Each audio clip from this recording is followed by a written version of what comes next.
Dalam upaya peningkatan realisasi serapan pajak di Kota Palembang, guna mengejar target tahun 2023 sebesar 1,13 triliun rupiah, berbagai langkah sudah dilakukan pihak Badan Pendapatan Daerah atau Bapenda Palembang, diantaranya dengan memaksimalkan pemasangan e-tax di sejumlah tempat potensial. Diutarakan Kepala Bapenda Palembang Herli Kurniawan, untuk memaksimalkan perolehan PAD melalui sektor pajak, saat ini pemasangan e-tax di tempat usaha dimaksimalkan, di mana hingga saat ini sudah ada 500 unit e-tax yang sudah dipasang di sejumlah titik potensial, seperti di restoran, hotel, dan lahan parkir.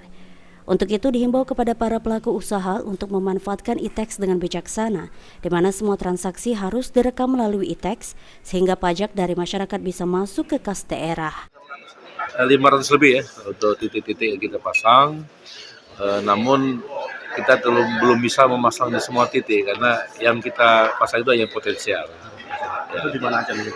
Di resto-resto yang potensial, hotel, parkir, semuanya. Ini agar para pelaku usaha untuk menggunakan e-tax itu secara bertanggung jawab dan bijaksana. Jadi semua transaksi harus direkam di e-tax sehingga pajak yang dibayar oleh masyarakat betul-betul bisa masuk di kas daerah. Berdasarkan data dari Bapenda Kota Palembang hingga 13 November 2023, perolehan pajak Kota Palembang sudah mencapai 87,18% dari target.